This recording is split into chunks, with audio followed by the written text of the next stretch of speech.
interfaith fellowship is how many of the spiritual principles we talk about and celebrate are often very similar to the ones that we go through.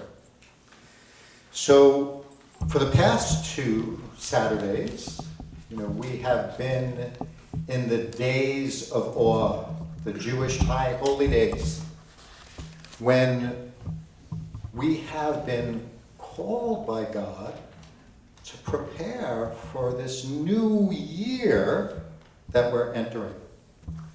To be reminded of how much we're loved, how much we're cared about, and that God wants us to have so many blessings. He wants us to be inscribed in the book of life for a good and sweet year. And then we're instructed that in order to have that, what it is that we need to do is that we need to get right with ourselves, with others, and with God by looking at our shortcomings, by asking for forgiveness. And as we celebrate the 12 steps here today, here we are, once again, going through, continuing this process, but in a little bit different way. So the 12 steps were originally created by Bill Wilson and Dr. Bob in the 1930s as they were organizing their fellowship of people who were trying to deal with their problems with alcohol. Formally, AA defines the 12 steps as a set of spiritual principles which are spiritual in nature, and when practiced as a way of life, they can expel the obsession to drink and enable the sufferer to become happily and usefully whole. So as I had said earlier, for me, that's what being sober is about, where we're in the right relationship with God, first and foremost, with ourselves, and with the other people in our life. And that's what these 12 steps are all about. So they have 12-step meetings now for lots and lots of things. All kinds of addictions, all kinds of behaviors, all kinds of emotional difficulties.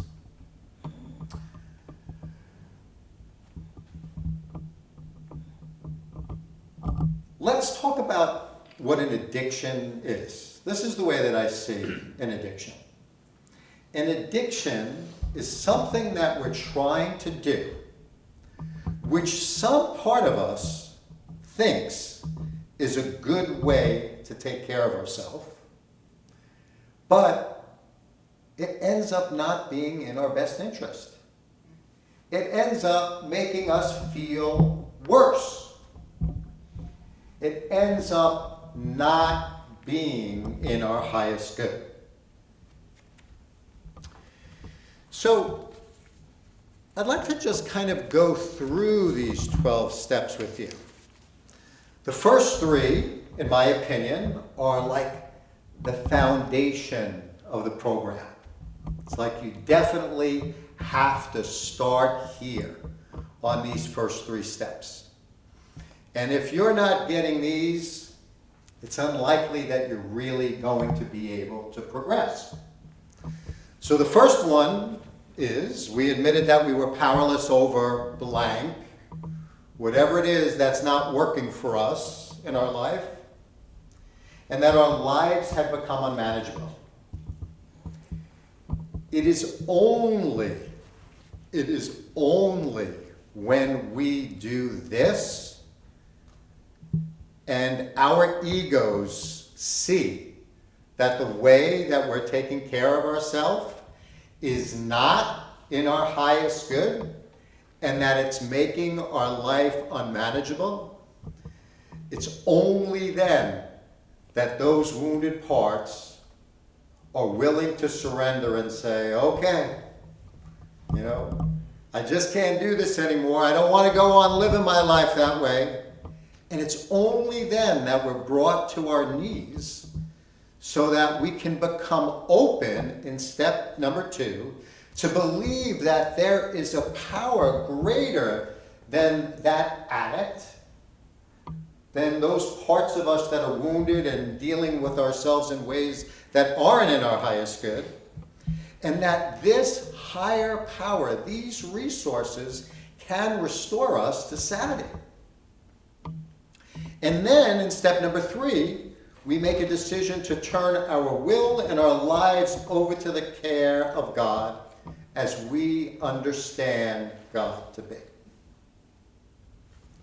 Foundation. That's where we got to begin. Then, one of the things that we talked about in the Days of Awe was how important it is to release our shame. Because when we're telling ourselves that we're not good enough, when we're not feeling right with ourselves, what happens? What happens? Our heart is shut down. And when our heart is shut down, it's shut down to ourselves, it's shut down to God, it's shut down to each other, and we're not right. So we have to find ways of releasing our shame. And steps 4 through 9 are all about that. They're all this process that we go through in which we're being assisted and taught and going through a shame release process. So in step 4, we make a searching and fearless moral inventory of ourselves. In step 5, we admit to God, to ourselves, and to another human being the exact nature of our wrongs. 6, we were entirely ready to have God remove all of these defects of character. 7, we humbly ask God to remove our shortcomings. 8, we make a list of all persons we have harmed and become willing to make amends to all of them. And 9, we made direct amends to such people whenever possible, except when to do so would injure them or others. So as I read these steps, like, are you having a deja vu to what we were doing last week with our burning bowl? Right? Then the last 3 steps I see as like maintenance, ongoing maintenance for ourselves. Where in number 10, we continue to take personal inventory, and when we were wrong, we promptly admitted it. 11, we sought through prayer and meditation to improve our conscious contact with God as we understand Him or her, and praying only for the knowledge of His or her will for us and the power to carry that out. And 12, having had a spiritual awakening as a result of these steps, we try to carry these messages to all those who can use them in our principles and in our affairs. So that's the 12 steps.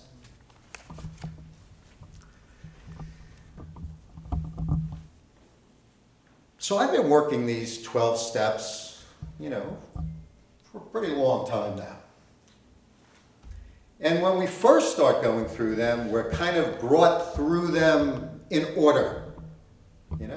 They kind of like build on each other.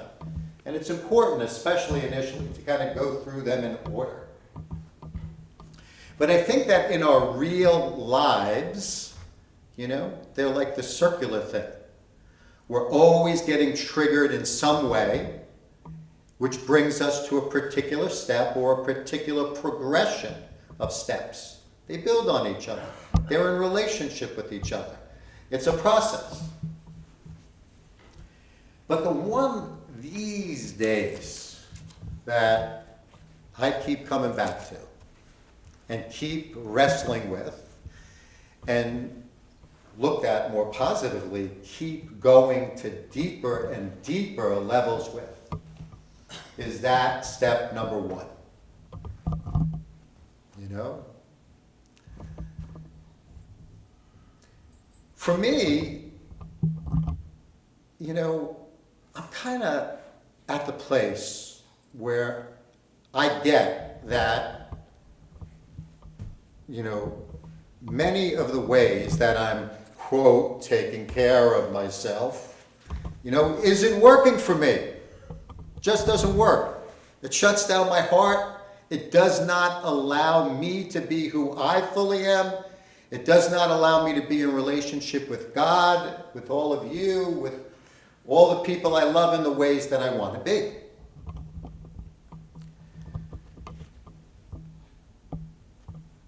But those wounded parts of me, oh man, they think those are the best ways of taking care of myself.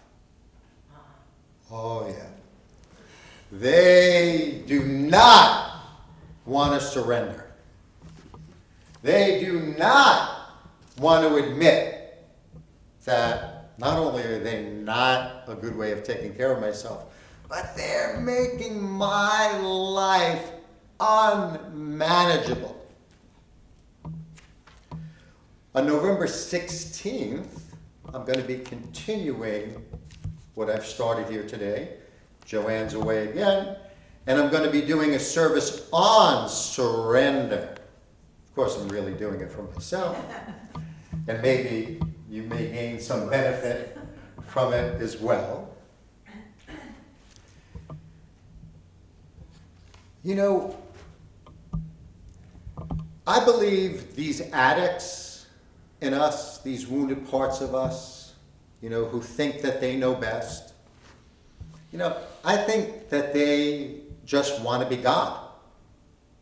Or they think that they're God. They certainly think that there are higher power and that they know best. You know, we come about that honestly. If you look at that story of Adam and Eve in the Garden of Eden, you know, they're in paradise. They have everything that they could possibly want. But no, that's not good enough. You know, as the story goes, the serpent comes in and says, you know, how come you can't eat from that tree in the middle of the garden? They say, we don't know. He says, well, let me tell you why. Because if you do, you're going to be God just like God. And he doesn't want that.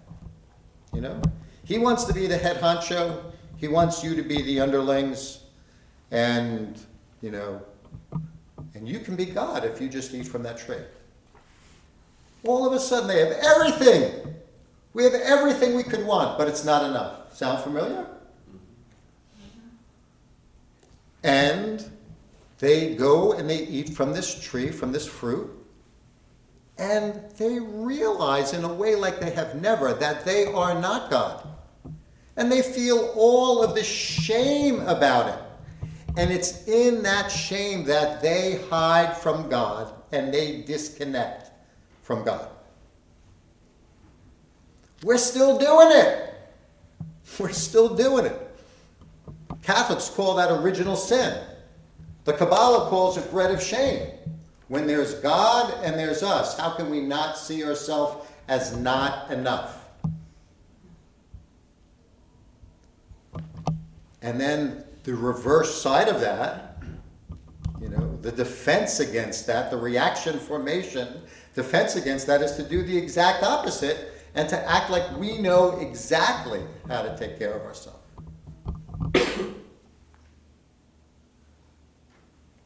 So I want you to just think for a minute. What are the things in your life that are not working for you? You know?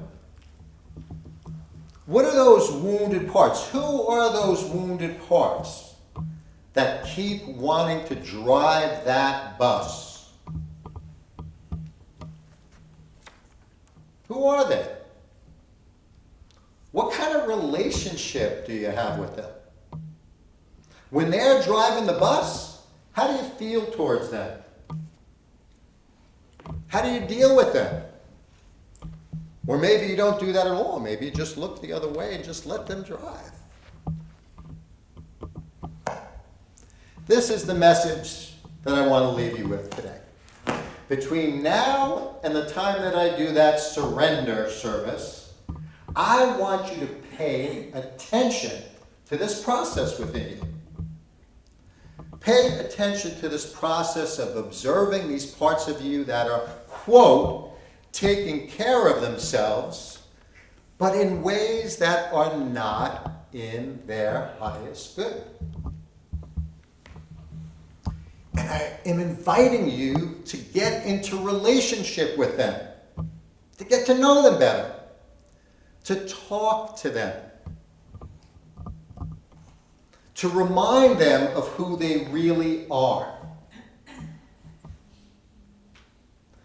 to be a channel for God's love and light for them, to help them with those erroneous beliefs, to help them with those decisions they've made that weren't in their highest good. How many of you are willing to do that? Excellent. Glad to hear. And we will then continue that on November 16th as we are inspired to fully surrender. God bless all of you.